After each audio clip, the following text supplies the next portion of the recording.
Welcome back to Face the Nation. For more from our latest CBS News poll, we're now joined by our Executive Director of Elections and Surveys, Anthony Salvanto. Anthony, it's always great to have you here.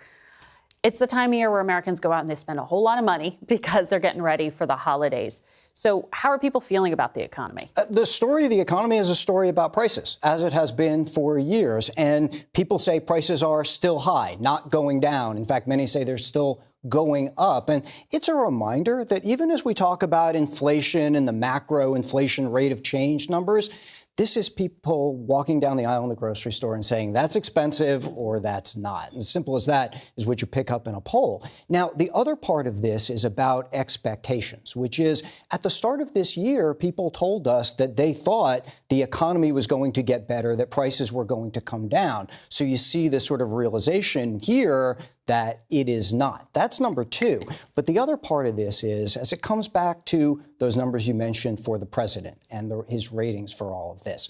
First of all, what people say they're hearing from the White House doesn't match with what they are feeling. They say the president is making the inflation issue sound better than it really is. Now, look, some of that is just going to be any president trying to be optimistic, right? Maybe that's Trump being Trump, putting something positive out there. But at the same time, you look at people who say they judge the president, first and foremost, on how he handles the economy, and the big majority of them say his administration is not spending enough time on it. So it's not just about the rhetoric, it's also about the action.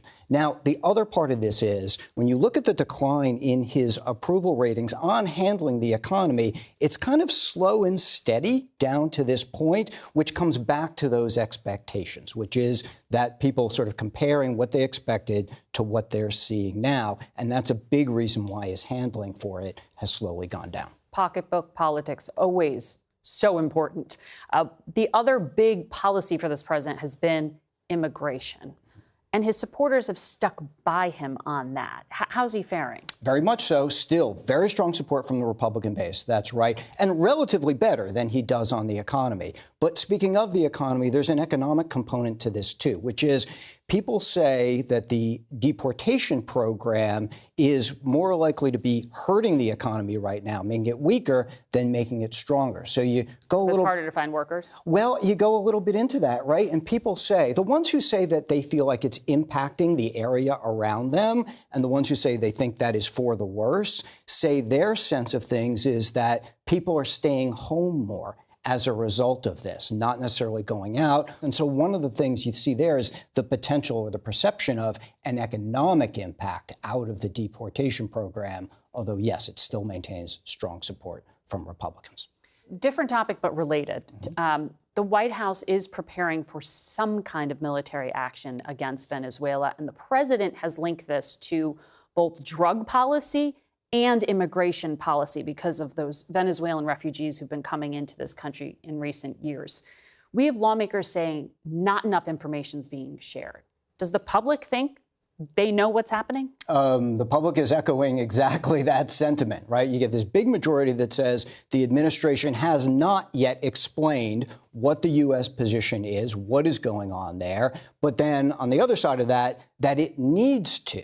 And even across the board, Republicans, Democrats, independents, all saying that it needs to. Now, the reason then that you see, as we see, this big number that say they would oppose military action in Venezuela is that that connection hasn't been made, right? So people don't feel like they know what's going on. So you see that opposition, at least in general. The other part is you compare that to relatively larger approval for the idea of, or the attacks on, boats and ships that the administration says are carrying drugs. That gets a little higher approval, but at the same time, you still see people saying the administration should show evidence that there are drugs on that boat. So it comes back to that idea of people wanting to know more. Bring the public along with you in the decisions you're making. You also have been looking at the president's base, MAGA. How are they feeling, and how does this idea of intervention, some kind of action overseas, settle with them? Because the president had promised America first, focus at home.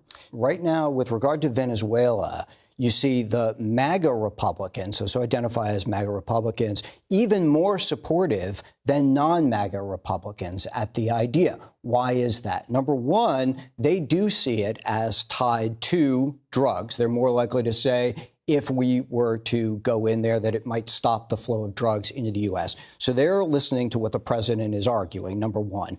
Number two, for context, we have often seen MAGA Republicans more deferential to the president across a range of issues, including foreign policy ones. It was, say, on the Iran strikes, as well as others. And what we see is when they say America first, what they're saying is look out for U.S. interests, number one, not necessarily be entirely isolationist, but that deference to the president among the MAGA base has been something consistent throughout this. It is still very much about him and his connection to that MAGA base. Anthony Salvanto, great insights. Thank you. Thanks.